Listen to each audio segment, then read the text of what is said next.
परिचय। हेलो दोस्तों, मेरा नाम है क्रिश। मैं चॉकलेट खरीदना चाहता हूं। इसके लिए मुझे दुकानदार को पैसे देना पड़ेगा। बिना धन के वो हमें कुछ नहीं देगा। आप जानते हैं धन क्या होता है? चलिए मैं आपको धन के बारे में बताता हूं। आओ सीखें। नोटों और सिक्कों की पहचान के साथ साथ उसमें अंतर करना। 20 और 50 रुपए के नोटों के अलग अलग मेल बनाना। बचत के बारे में जानना। पैसों को जोड़ना और घटाना। नोटों और सिक्कों के सही मेल को समझना। धन का इस्तेमाल। हमें जिंदगी में हर काम के लिए धन चाहिए। हमें घर, टेलीविजन, कंप्यूटर, कपड़े, घर का सामान, स्टेशनरी और बहुत सी चीजें खरीदने के लिए धन चाहिए। रुपए और पैसा। जब हम बाजार जाते हैं तो कभी कभी दुकानदार हमें रुपए और पैसे में कीमत बताता है। चलिए मैं आपको बताता हूं कि दुकानदार द्वारा बताए गए दाम को रुपए और पैसे में कैसे लिखें। 1 रुपए को ऐसे लिखा जाता है। 5 रुपए को ऐसे लिखा जाता है। 7 रुपए और 50 पैसे को ऐसे लिखा जाता है। इस बारबी डॉल को देखिए। इसके लेबल पर इसका दाम लिखा है। इसका दाम है 95 रुपए 50 पैसे। आइए अब पैसे के सिक्कों के बारे में जानें। ये है 50 पैसे का सिक्का। आइए अब रुपए के सिक्कों के बारे में जानें। ये है 1 रुपए का सिक्का। ये है 2 रुपए का सिक्का। ये है 5 रुपए का सिक्का। ये है 10 रुपए का सिक्का। आइए अब रुपए के नोट के बारे में जानें। ये है 1 रुपए का नोट।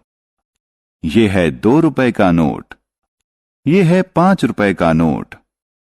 ये है 10 रुपए का नोट। ये है 20 रुपए का नोट। ये है 50 रुपए का नोट। ये है 100 रुपए का नोट। ये है 500 रुपए का नोट। ये है 2000 रुपए का नोट। दो जोड़ों या युग्मों की तुलना करना। ये 20 रुपए का नोट है। 20 रुपए का नोट 5 रुपए के 4 नोटों के मूल्य के बराबर होता है। 20 रुपए का एक नोट 10 रुपए के 2 नोटों के मूल्य के बराबर होता है। 20 रुपए का कोई एक नोट 10 रुपए के एक नोट और 5 रुपए के 2 नोटों के मूल्य के बराबर होता है। 50 रुपए बनाना।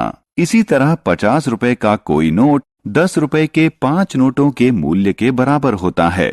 50 रुपए का कोई नोट 20 रुपए के एक नोट और 10 रुपए के 3 नोटों के मूल्य के बराबर होता है। 50 रुपए का एक नोट 20 रुपए के 2 नोटों और 10 रुपए के एक नोट के मूल्य के बराबर होता है। मेरी बचत। रिमी के पिता ने उसे 10 रुपए दिए। उसने 2 रुपए पेंसिल खरीदने पर खर्च किए और बाकी पैसे एक पिगी बैंक में जमा कर दिए। हम पिगी बैंक में जो पैसा रखते हैं उसे बचत कहा जाता है। पैसे को मानसिक तौर पर जोड़ना और घटाना। आओ अब ये सीखें कि पैसों का योग कैसे किया जाता है। अगर मेरे पास 5 रुपए वाले 3 सिक्के हैं तो क्या आप बता सकते हैं कि मेरे पास कुल कितने रुपए हैं? 5 जमा 5 जमा 5 का योग करो तो होगा 15 रुपए। अब अगर मेरे पास 50 पैसे के 3 सिक्के और 2 रुपए का एक सिक्का हो तो इसका योग हो जाएगा 3 रुपए 50 पैसे। पैसे को जोड़ना और घटाना। आइए ये जानें कि 25 रुपए 50 पैसे और 20 रुपए 25 पैसे को कैसे जोड़ें। पहला कदम, पैसे के कॉलम में पैसे रखकर जोड़ें।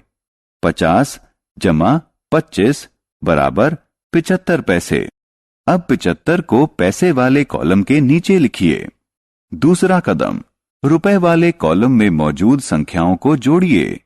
25 जमा 20 बराबर 45 रुपए। 45 को रुपए वाले कॉलम के नीचे लिखिए। आइए अब दूसरे उदाहरण को हल करते हैं। 10 रुपए 50 पैसे और 15 रुपए 50 पैसे का योग क्या होगा? पहला कदम, संख्याओं को सही कॉलम में लिखिए। पैसे वाले कॉलम में संख्याओं को जोड़ें। 50 जमा 50 बराबर 100 पैसे।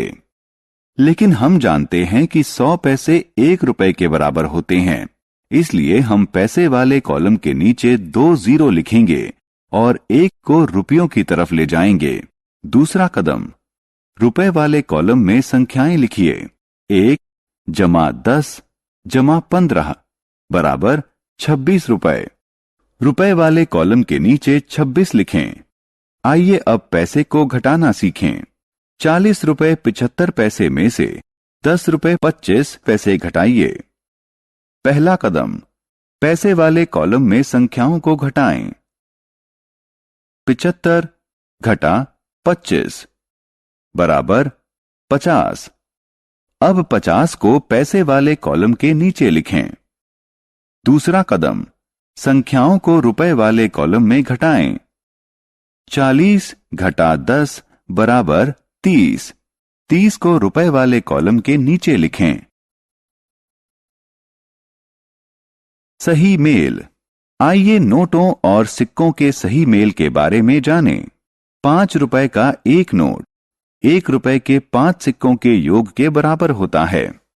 5 रुपए का एक नोट 2 रुपए के एक नोट और 1 रुपए के 3 सिक्कों के योग के बराबर भी होता है। इसी तरह 5 रुपए का एक नोट 2 रुपए के 2 नोटों और 1 रुपए के 1 सिक्के के योग के बराबर होता है। ये सभी सही मेल हैं। इसी तरह हम 10, 20, 50, 100, 500, 2000 के नोटों के सही मेल बना सकते हैं।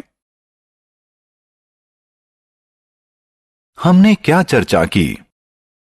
धन रुपए के नोटों और सिक्कों की शक्ल में होता है। हम पैसे का योग कर सकते हैं और उसे घटा सकते हैं। अगर हम कम पैसों को आपस में जोड़ें तो उससे ज्यादा पैसे बन जाते हैं।